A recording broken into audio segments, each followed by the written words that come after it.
ಓಂ ಶಾಂತಿ. ಮುರಳಿಯ ಮುಖ್ಯ ಜ್ಞಾನ ರತ್ನಗಳು. ಮುರಳಿಯ ಮುಖ್ಯ ಸಾರಾಂಶ. ವಿಷಯ: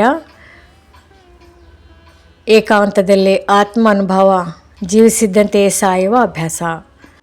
ಮುಖ್ಯ ಸಾರಾಂಶ: ಈ ಮುರಳಿಯಲ್ಲಿ ಬಾಬ್ದಾದ ಹೇಳುತ್ತಾರೆ, ಮಧುರ ಮಕ್ಕಳೇ, ಈಗ ಏಕಾಂತದಲ್ಲಿ ಕುಳಿತು ಅಭ್ಯಾಸ ಮಾಡಿ ನಾನು ಈ ಶರೀರದಿಂದ ಭಿನ್ನವಾದ ಆತ್ಮನು ಎಂಬ ಅನುಭವವಾಗಲಿ. ಇದು ಜೀವಿಸಿದ್ದಂತೆಯೇ ಸಾಯುವ ಅಭ್ಯಾಸವಾಗಿದೆ.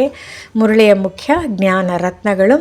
ಏಕಾಂತದ ಅರ್ಥ ಶರೀರದ ಎಲ್ಲ ಸಂಬಂಧಗಳನ್ನು, ಮನಸ್ಸನ್ನು ಹಿಂದಕ್ಕೆಳೆದು ಕೇವಲ ತಂದೆಯ ನೆನಪಿನಲ್ಲಿ ಇರುವುದು. ಜೀವಿಸಿದ್ದಂತೆಯೇ ಸಾಯುವುದು. ಆತ್ಮಸ್ವರೂಪದ ಅನುಭವದಲ್ಲಿ ಶರೀರ ಭಾನವನ್ನು ಸಂಪೂರ್ಣವಾಗಿ ಬಿಡುವುದು. ಅಶರೀರಿಯಾದ ಅಭ್ಯಾಸ. ಕುಳಿತಿದ್ದಂತೆಯೇ ನಾನು ಆತ್ಮ ಎಂದು ಸ್ಥಿತಿಗೊಂಡಾಗ ಶರೀರ ಮರೆವಾಗುತ್ತದೆ. ನೆನಪಿನ ಯೋಗ. ಶಿವತಂದೆಯನ್ನು ನೆನಪು ಮಾಡುವುದರಿಂದ ವಿಕರ್ಮಗಳು ವಿನಾಶವಾಗುತ್ತವೆ. ಆತ್ಮ ಪರಿಚಯ. ನಾವು ಆತ್ಮರು ಈ ಶರೀರದ ಪಾತ್ರವನ್ನು ಅಭಿನಯಿಸುತ್ತಿದ್ದೇವೆ. ಬುದ್ಧಿಯ ಶಾಂತಿ. ಬುದ್ಧಿಯನ್ನು ಯಾವುದೇ ಕಡೆಗೆ ಕಳುಹಿಸಬೇಡಿ, ಕೇವಲ ತಂದೆಯಲ್ಲಿರಲಿ. ಏಕಾಂತದಲ್ಲಿ ತಪಸ್ಸು. ಆತ್ಮನೆಂದು ತಿಳಿದು ಬಾಬನನ್ನು ನೆನಪು ಮಾಡುವ ಅಭ್ಯಾಸ ಮಾಡಬೇಕು. ವಿಚಾರ ಸಾಗರ ಮಂಥನ. ಆತ್ಮ ಮತ್ತು ಪರಮಾತ್ಮನ ಕುರಿತು ಚಿಂತನೆ ಮಾಡಿದರೆ ಆನಂದ ಉಂಟಾಗುವುದು. ದೈವಿ ಸಂಪಾದನೆ. ಈ ನೆನಪಿನ ಮೂಲಕ 21 ಜನ್ಮಗಳ ಸೌಭಾಗ್ಯ ಸಂಪಾದನೆ ಮಾಡಲಾಗುತ್ತದೆ. ನಿದ್ರೆಯ ಮೇಲೆ ಜಯ.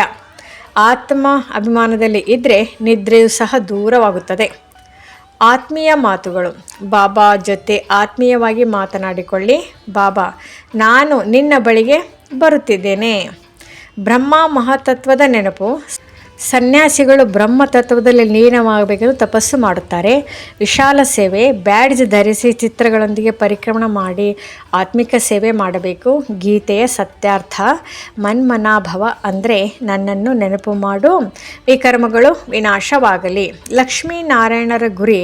ಈ ಯೋಗದಿಂದ ದೇವತೆಗಳ ಸ್ಥಿತಿಯು ದೊರೆಯುತ್ತದೆ. ತ್ರಿಕಾಲದರ್ಶಿ ಸ್ಥಿತಿ. ಆತ್ಮವು ಆದಿ ಮಧ್ಯ ಅಂತ್ಯವನ್ನು ತಿಳಿಯುವಂತೆ ಆಗಬೇಕು.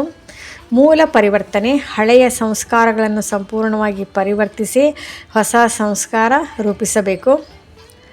ವೃದ್ಧಿ ಪಡುವ ಧರ್ಮ ವೃಕ್ಷ. ಬ್ರಹ್ಮಕುಮಾರಿಗಳ ಸೇವೆ ಹೊಸ ಪ್ರಪಂಚದ ಬೀಜವಾಗುತ್ತದೆ. ನಿಷ್ಕಾಮ ಸೇವೆ.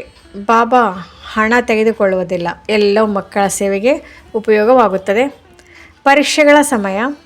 ಮಾಯೆಯ ಬಿರುಗಾಳಿಗಳಲ್ಲಿ ಸಹ ಆತ್ಮಸ್ಥಿತಿಯಲ್ಲಿ ಸ್ಥಿರವಾಗಿರಿ. ಏಕಾಂತದ ಉಪಯೋಗ. ಗೃಹಸ್ಥರು ಸಮಯ ತೆಗೆದುಕೊಂಡು ಬಂದು ಒಂದು ಕೋಣೆಯಲ್ಲಿ ಯೋಗಾಭ್ಯಾಸ ಮಾಡಬೇಕು. ವಿದ್ಯೆಯ ಉಮಂಗ.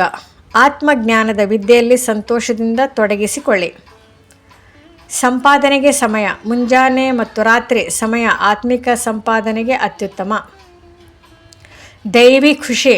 ಖುಷಿಯಂಥ ಔಷಧಿ ಮತ್ತೊಂದಿಲ್ಲ, ಅದು ಆತ್ಮವನ್ನು ಶುದ್ಧಗೊಳಿಸುತ್ತದೆ. ಶಾಂತಿಯ ಸಂದೇಶ. ಕಡಿಮೆ ಮಾತು, ಹೆಚ್ಚು ನೆನಪು. ಶಬ್ದಕ್ಕಿಂತ ಶಾಂತಿ ಹೆಚ್ಚು ಬಾಣ ಹಾಯಿಸುತ್ತದೆ. ಧಾರಣೆಗಾಗಿ ಮುಖ್ಯ ಸಾರ. ವಿಚಾರ ಸಾಗರ ಮಂಥನ ಮಾಡಿ ರತ್ನಗಳನ್ನು ತೆಗೆಯಬೇಕು. ಸತ್ಯ ಸೇವಾಧಾರಿ ಆಗಬೇಕು. ಸಮಯ ಸಿಕ್ಕಾಗಲೆಲ್ಲ ಏಕಾಂತದಲ್ಲಿ ಕುಳಿತು ನಾನು ಆತ್ಮ ಸ್ಥಿತಿಯ ಅಭ್ಯಾಸ ಮಾಡಿ ದೇಹಭಾನವನ್ನು ಬಿಡಬೇಕು. ವರದಾನ: ಮೂಲ ಸಂಸ್ಕಾರಗಳ ಪರಿವರ್ತನೆಯ ಮೂಲಕ ವಿಶ್ವ ಪರಿವರ್ತನೆ ಮಾಡುವ ಉದಾಹರಣಾ ಸ್ವರೂಪ ಭವ. ತಮ್ಮ ಹಳೆಯ ಸಂಸ್ಕಾರಗಳಲ್ಲಿ ಅಲ್ಪ ಪ್ರಮಾಣದ ಕಣವು ಕಾಣಬಾರದು. ಸಂಪೂರ್ಣ ಪರಿವರ್ತನೆಯಾದರೆ ನೀವೇ ವಿಶ್ವ ಪರಿವರ್ತನೆಗೆ ಪ್ರೇರಣೆ ಆಗುವಿರಿ. ಸ್ಲೋಗನ್: ಪ್ರಯತ್ನದ ಸಮಯ ಈಗ ಕಳೆದು ಹೋಯಿತು. ಹೃದಯದ ಸಂಪೂರ್ಣ ಶುದ್ಧತೆಯಿಂದ ದೇವಸ್ಥಿತಿ ಅನುಭವಿಸಬೇಕು. ಆಧ್ಯಾತ್ಮಿಕ ಮಾರಲ್ ಕಥೆ. ಒಬ್ಬ ಯೋಗಿ ಪ್ರತಿದಿನ 1 ಗಂಟೆ ಏಕಾಂತದಲ್ಲಿ ಕುಳಿತುಕೊಳ್ಳುತ್ತಿದ್ದ.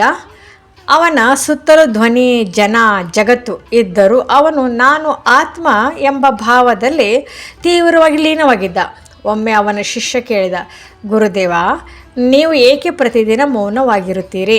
ಗುರು ನಕ್ಕು ಹೇಳಿದ, ಮೌನದಲ್ಲೇ ದೇವರ ಮಾತು ಕೇಳಿಸಿಕೊಳ್ಳುತ್ತದೆ. ಮಗುವೇ, ಅದೇ ಬಾಬ್ದಾದ ಹೇಳುವ ಏಕಾಂತದ ಯೋಗ ಬಾಹ್ಯ ಶಾಂತಿಗಿಂತ ಆಂತರಿಕ ಶಾಂತಿಯ ಮಾರ್ಗ. ಓಂ ಶಾಂತಿ.